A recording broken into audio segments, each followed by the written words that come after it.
What's one moment in your life that changed everything in your family? Are you ready for a shocking truth? The worst betrayal does not come from strangers. It comes from the people who have been sitting at your table for years, smiling in your face, and then whispering to anyone who will listen the very words that strip you down to nothing. That is exactly what I learned over the last holiday season when my own sister decided to label me as emotionally draining. She did not say it to my face, of course. That would have at least given me the dignity of responding, but she said it behind my back at family gatherings where I thought I was safe, and she repeated it often enough that it became the running joke of the season. The phrase found its way back to me through a cousin who clearly did not mean harm when she mentioned it casually, almost as though it was a nickname I should have already known about. She said, Lauren keeps saying you are kind of emotionally draining, but I think she is just stressed. And right there, in the middle of a perfectly normal conversation, my chest tightened, and I realized the sister I defended endlessly, the one I bent over backward to support, was painting me as the burden. At first, I wanted to laugh it off, because sometimes families throw around words without much thought, but when I heard it again, this time from my mother, softened but still carrying the same sting, I knew it was not some random offhand comment. My mother tried to frame it gently, saying Lauren just worries about how much I bring up problems during the holidays, but the translation was clear. She had repeated this enough times that it had seeped into how other people saw me. Instead of being the sister who picked up the pieces, I was now the sister who apparently sucked the air out of the room. It stung in ways I cannot fully describe, because behind the scenes, I was the one paying for things, covering gaps, and making sure her kids had the kind of stability she could not provide on her own.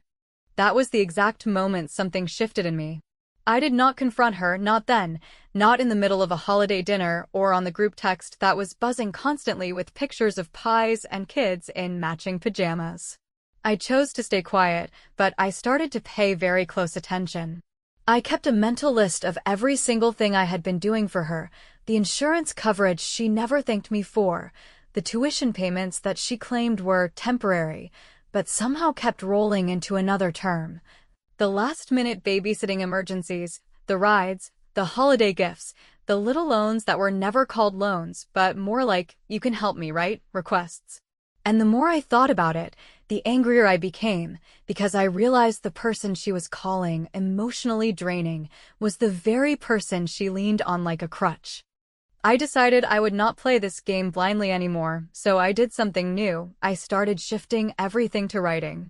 No more verbal promises, no more quick, sure, I can cover that, because those disappear into thin air when people want to rewrite history. From that moment, I told her, kindly but firmly, just email me the details.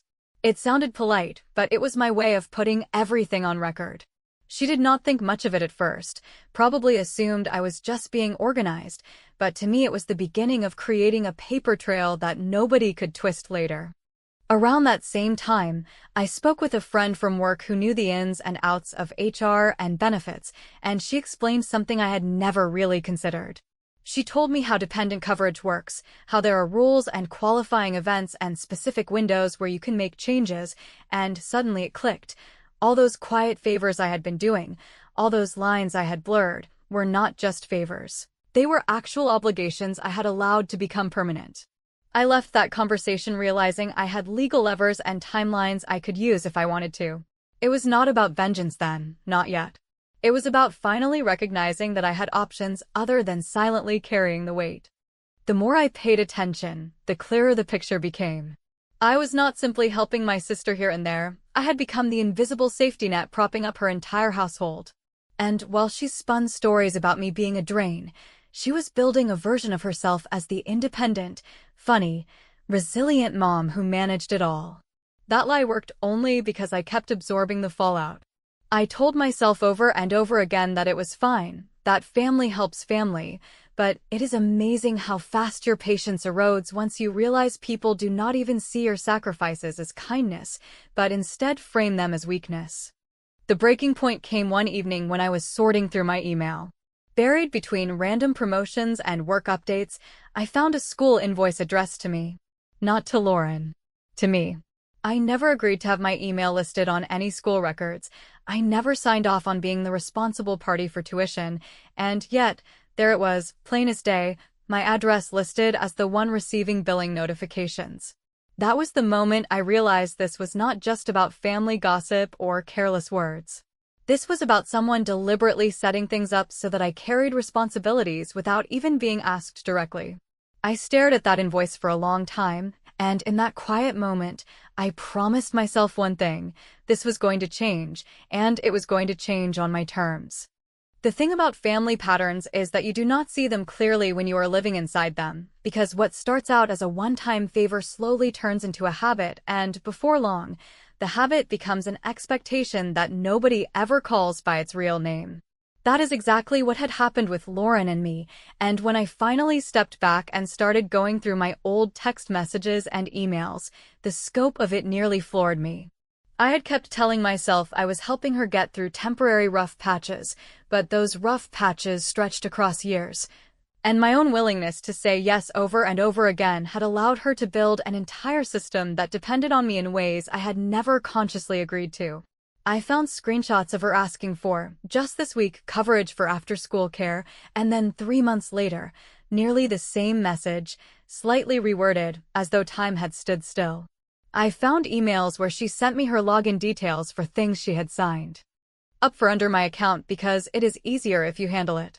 I scrolled back and realized just how many rides I had given her kids, how many deposits I had covered, and how many times she had made promises of "I will pay you back as soon as things settle down."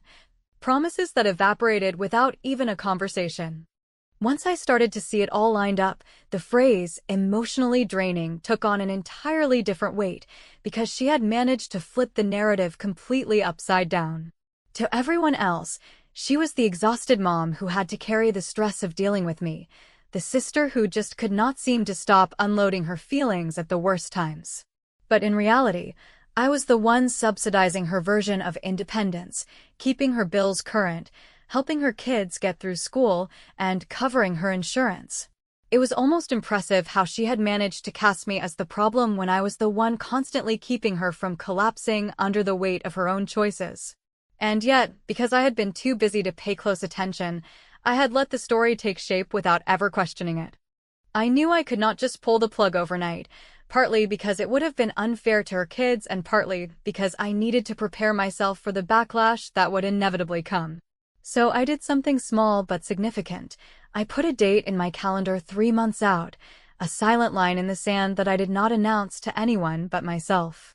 On that date, no new commitments would be made. No extra rides, no surprise coverage, no more agreeing to things in the moment just to keep the peace.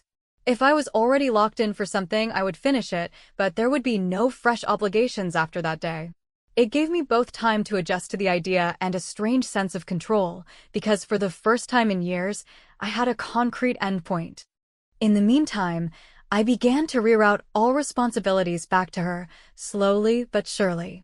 When the school emailed me a notice about some activity fee, I forwarded it directly to Lauren with a short note: "This belongs with you." When she asked if I could cover an upcoming payment and she would sort it out later, I replied, "I need you to email me the details, and we will review." That phrase, "email me the details," became my shield because it took the emotional urgency out of her requests and forced them into black and white. She hated it at first, complained that I was being corporate about things, but I did not budge, and with every documented exchange, I felt myself reclaiming a piece of ground I had not even realized I had given up.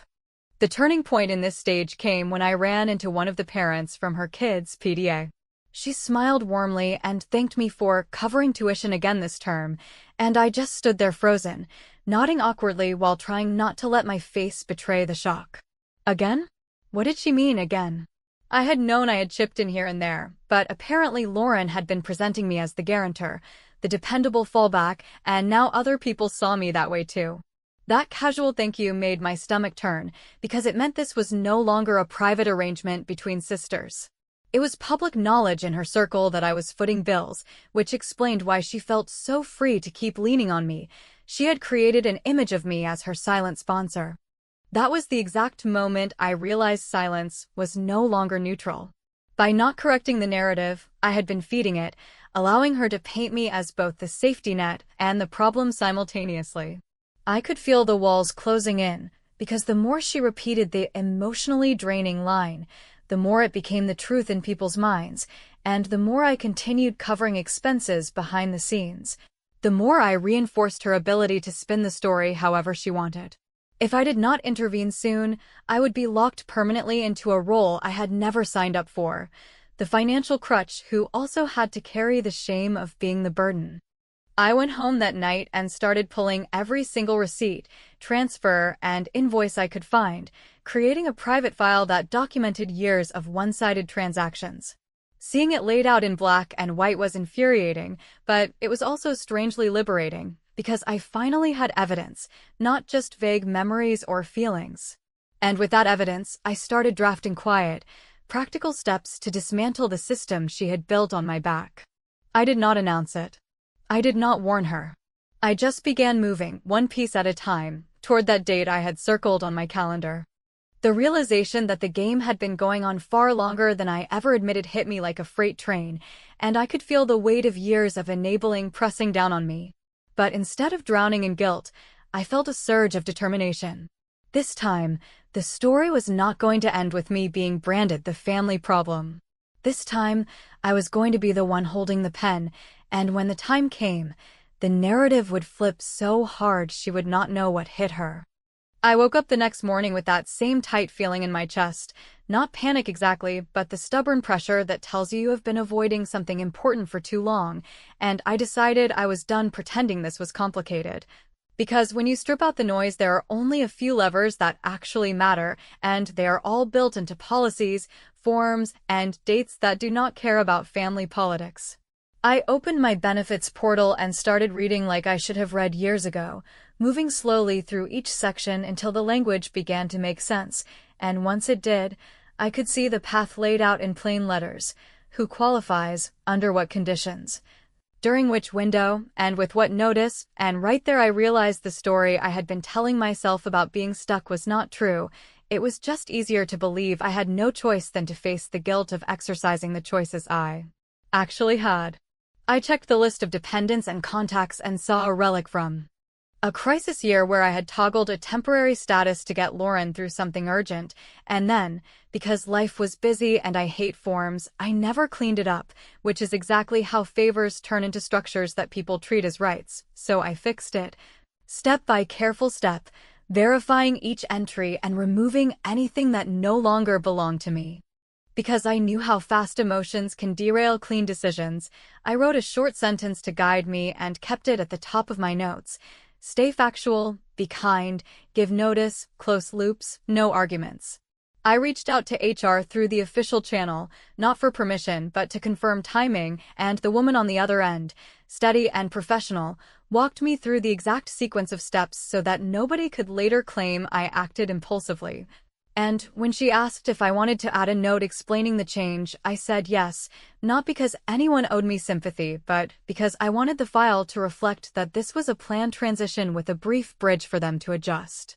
The bridge mattered to me, because I am not cruel and I was not going to yank rugs under children, so I included 1 month of coverage as a final courtesy with a hard end date. And I put that date in bold on my own calendar with a reminder that would not be ignored. Next, I pulled up the school account and found the quiet little place where a card had been saved on file, and I remembered the night I let that happen, telling myself it was just for a single fee that had popped up at a bad time. And I felt that old familiar shame of being the one who makes it painless for other people to avoid facing consequences. So I removed the card, turned off autopay, and emailed the billing office with a calm, plain message that confirmed I was no longer the payer of. Record that future invoices should be addressed to Lauren and Mark only, and that any previous assumptions were being corrected effective immediately. I included a clear sentence offering a single month of transitional support if needed, paid directly to the school upon written request from them, not through Lauren. Because I was not interested in another round of private side deals that muddy the water and become ammunition later, and I asked the office to confirm receipt and update the contact email to hers. When they replied to say it was processed, I felt something in my body unclench, like a door had finally swung shut on a room I never wanted to live in. I forwarded Lauren a copy of the notice, and I used the same tone I use at work when something needs to be done and cannot be negotiated into oblivion, a tone that is not angry or condescending, but leaves no room for creative interpretation. And I told her I would be honoring existing commitments already scheduled through the end of the month, after which all financial and administrative responsibilities would move to her household, with the school and providers notified accordingly. She responded with a long block of messages that began with confusion, shifted to guilt, pivoted to accusation, and landed on Self-Pity, the greatest hits album I know by heart, but I did not reply in the thread. Because replies inside storms turn into new storms, and I am done playing that game. I sent a single separate email titled Transition with the dates and items listed in bullet points, and even the bullet points felt like armor, not because I wanted to be cold, but because structure is the only thing that works with people who thrive in chaos. When my mother called, I could hear the tremor even before she spoke, and I braced myself, because I love her and I knew this was going to hurt both of us, and she asked if I understood what I was doing to the family, and she said Lauren felt ambushed and cornered. And she asked me why I could not wait until spring when things might be easier, and I told her gently that I had already waited for years, and that waiting had turned into paying, and paying had turned into being blamed, and that cycle ends with me now, not in spring, not after one more try. She cried and told me I was overreacting to some careless words, and I told her that words are never careless when they are repeated and leveraged to make the person who is helping look like a problem. And I reminded her of the day she softened Lauren's phrase and carried it to me, and I asked her to consider how often this pattern had played out with other people in our family, and who always ended up carrying the mess at the end, and after a long pause she said she did not know what to say, and I said that was okay, because there was nothing to argue anymore. There were only actions and dates, and those are not up for debate. That night, I received a text from Lauren that was a single sentence, short and sharp, telling me I would regret this, and I stared at it for a while, feeling the old reflex to defend myself rise up like a wave and then recede as quickly as it came. Because regret belongs to people who act rashly and hide it, and I had done neither. I blocked the number for the evening so I would not be tempted to respond, then unblocked it in the morning because I am not afraid of my own boundaries and I do not need to run, and when I checked my inbox, there was a message from the school confirming my removal along with a line that stopped me cold, because it was polite and bureaucratic and quietly devastating all at once. A line that said they had updated the account and noted a balance that had been past due even before my changes took effect, which meant the story I had been fed about being the sudden villain did not match the reality already on the books, and as I sat there holding that information in my hands, I realized the next part of this was going to be uglier than I hoped, and possibly simpler than I feared. When the school's message about the past due balance landed in my inbox, I sat staring at the words longer than I should have, not because I did not understand them, but because I finally saw, in black and white, that the story Lauren was spinning to the family did not line up with the facts already on record. The account had been overdue before I even made a single change, which meant she was not blindsided. She was already drowning, and the only difference now was that she no longer had me standing silently in the background to keep her reputation intact. That realization should have given me peace, but instead it opened a new front in the battle, because in families, truth is rarely about evidence. It is about who tells the louder story. And Lauren had always been skilled at wrapping her crises in a narrative that made her look like the victim and me like the difficult one. Within days, I began to notice the ripple effects, starting with a vague but pointed social media post she wrote, the kind that is designed not to mention names, but to leave no doubt who it is about. It said something like, "Some people need to control everything, even when it hurts children, but at least now I see who really cares." The comments filled up with sympathetic responses from her friends, people who only knew her version of events and who felt no need to ask what control actually meant in this context. I did not reply, I did not take the bait, because nothing is easier to twist than a defensive reaction, and instead I sat on my hands, let the storm play out, and focused on tightening the boundaries I had already set. That did not stop the family from circling. My brother-in-law, Mark, called me with his well-rehearsed polite tone, saying he understood I was taking a step back, but asking if I could consider just extending support until the summer term, since it is only a few more months and the kids would not have to deal with disruption. I told him calmly that I had already given them a 1-month bridge and that everything after that date was their responsibility, and I repeated that I had notified the school and providers in writing, so there would be no confusion about who was responsible moving forward. He sighed, tried to make me feel as though I was overcomplicating something that could have been solved with a little more patience, but I ended the call with the same phrase I had been practicing like a mantra: the decision is final, and it has been communicated clearly. My mother, on the other hand, could not let it go. She called almost every evening, her voice shifting between pleading and scolding, saying that the family was falling apart, that Lauren was in tears, that the kids were asking questions, and that my silence in the group chat made everything worse. I told her over and over that this was not about tearing apart the family, it was about correcting years of imbalance that had left me paying the bills while being labeled a problem, and that if nobody else wanted to acknowledge that contradiction, I was still going to hold my line. She did not want to hear it, of course, because in her eyes family unity is more important than fairness, but I knew if I gave in this time, there would be no end. To protect myself from being dragged into endless arguments, I wrote a single group email that laid out the timeline of changes, the amounts I had contributed over the last few years, the notice I had already given, and the fact that a transition period had been offered and completed. I sent it to my parents, to Lauren, and to Mark, and I copied the school's response confirming the updated records. It was not emotional, it was not accusatory, it was simply a factual record of what had happened, and I ended it with the line, "This is not a debate, it is a completed process." That email was my shield, because once it existed, I no longer had to re-explain myself in every conversation. I could simply say, "Please refer to the message I already sent," and walk away from the trap of being dragged back into circular fights. Lauren did not take that quietly. She fired back with her own version of the story, long paragraphs about betrayal, about being humiliated in front of her children, about how I had weaponized paperwork to make her look incompetent.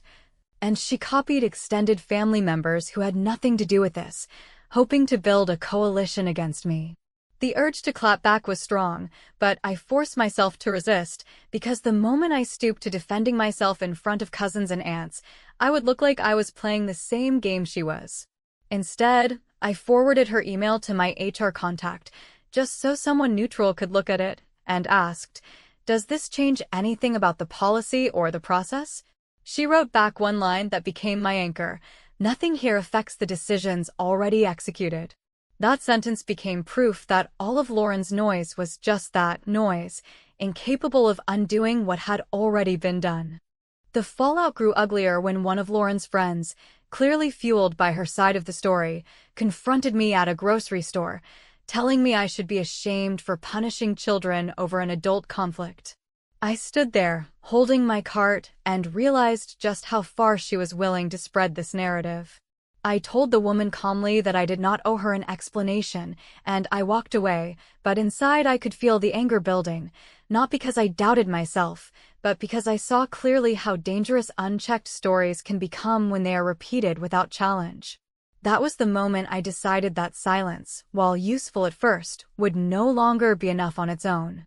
I needed one final step to close the loop in a way that could not be twisted. That night, I drafted another message to the school, confirming not only my removal but also requesting a record of every payment I had made on the account over the last 3 years. When the file arrived, neatly itemized with dates and amounts, I printed it and placed it in the growing folder I was keeping at home, my private insurance against any future attempt to rewrite history. Then, in a final act of closure for that stage, I sent a copy of the record to Lauren and Mark with a single sentence: "This completes my involvement." No defense, no accusations, just documentation that spoke louder than anything I could have said. The backlash did not stop, but something shifted after that. Lauren's posts became vaguer, my mother's calls became shorter, and even Mark backed off, because it is hard to fight when the facts are lined up in chronological order and the institutions themselves are confirming them. I had not only ended my involvement financially, I had ended the possibility of being gaslit about what really happened. Still, even with that sense of strength, I knew the real test was coming, because the balance the school mentioned was not going away, and when the pressure built high enough, someone was going to try to dump it back onto me. And sure enough, a week later, the school sent a polite but firm reminder that the account remained past due, and though it was addressed to Lauren and Mark, she immediately forwarded it to me with nothing more than the word, "well," written above the attachment. I stared at that single word for a long moment, recognizing it as both a dare and a demand, and for the first time in my life with her, I did not respond, not even with a refusal. Instead, I let the silence hang there, because the beauty of having already cut the cord is that you no longer have to justify not picking it up again. By the time the last notice from the school arrived, addressed directly to Lauren and Mark and no longer copied to me, I could feel a strange mixture of exhaustion and relief settling in, because the weight I had been carrying for years was gone, even if the noise around me had not stopped. My mother still called, her voice worn down from weeks of mediating, pleading with me to show some flexibility, reminding me of the children, reminding me of how family should stick together. But every time she spoke those words, I heard the unspoken truth hiding underneath. What she really meant was that I should keep sacrificing myself so everyone else could stay comfortable. I had to remind her, sometimes gently and sometimes with more edge than I wanted, that sticking together cannot mean one person is bled dry while the rest pretend not to notice. It was hard on both of us, because I knew she would never stop believing peace was better than fairness, but for once I did not let her version of peace dictate my life. Lauren, of course, did not let go quietly. She alternated between icy silence and carefully constructed guilt trips, sometimes sending long paragraphs about how she was humiliated in front of her friends, sometimes firing off one-line messages meant to provoke me, like, "You really enjoy hurting people, don't you?" I learned to read those messages without reacting, because the moment I responded I would be dragged back into her performance, and I was not willing to play the role she had written for me anymore. It felt strange at first, sitting with unanswered texts and calls, but the longer I held my silence, the more I realized that silence was not weakness, it was control. She could throw whatever words she wanted into the air, but unless I chose to respond, those words had nowhere to land. Still, I knew I could not end this whole saga with nothing but silence, because silence leaves room for revisionist history, and if there was one thing I had learned about my sister, it was that she thrives when there are gaps she can fill with her own version of events. I wanted a final move that would lock the truth in place, something that could not be spun or reshaped no matter how many times she told the story. So I spent one long weekend gathering every single piece of documentation I had collected, emails showing requests, receipts of payments I had covered, screenshots of messages where she promised to handle things and never did, and the formal notices confirming my withdrawal from all accounts. It was tedious, but it gave me a clear record that turned years of fog into a timeline that even the most biased family member could not deny. When I finished, I created a spreadsheet that summarized everything, line by line, amount by amount, year by year. Seeing it laid out in a neat column was both infuriating and satisfying, because it told the real story without a single adjective, just numbers, dates, and facts that spoke louder than any accusation or defense ever could. I attached that spreadsheet to an email addressed only to Lauren and Mark, with my mother blind copied for the first time, and I wrote a message that was shorter than anything I had ever written to them. This is a record of my involvement. Going forward, all responsibilities belong to your household. The day you stop calling me a problem is the day I become available. It was not dramatic, it was not cruel, it was simply a statement of boundary, written in a way that made it impossible for her to twist it into something else. After I hit send, I blocked the family group chat, not because I wanted to cut everyone off forever, but because I was done letting Lauren's narrative dominate every conversation. I created a separate filter on my phone so that only direct calls from my parents could come through, and I told them that if there was ever a true emergency involving the children, they could use a code word we had agreed on to reach me immediately. That gave me peace of mind, because I was not abandoning the people who were innocent in all of this, but it also freed me from being constantly available for manipulative theatrics.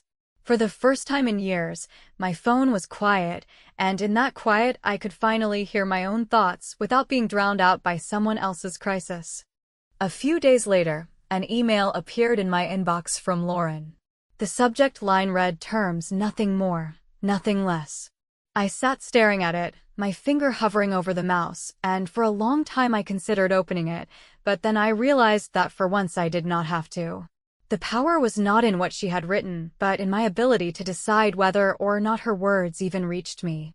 I closed the email client without reading it and went on with my evening, feeling lighter than I had in years. Maybe one day I will open it, maybe one day I will see what she thinks her terms are, but not now, not on her timeline, because this time the story moves when I decide it moves, not when she demands it.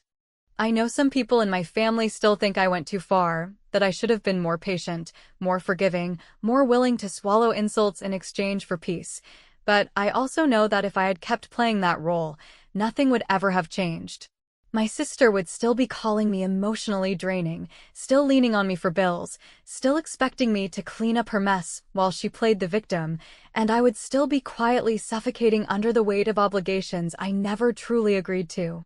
Instead, I made a choice that was painful but necessary, and for once the choice was about protecting myself rather than protecting the image of family unity at my expense. In the end, I did not need a screaming confrontation or a dramatic fight to win. I just needed to take back control piece by piece until there was nothing left she could twist or demand. And as much as part of me aches for the simplicity of how things used to feel, I know deep down that this was the only way forward. I walked away with my dignity intact, my records clear, and the knowledge that the next chapter of this story will be written on my terms. That, more than anything, is the revenge I never thought I would have the courage to take, and it is the one victory she will never be able to rewrite.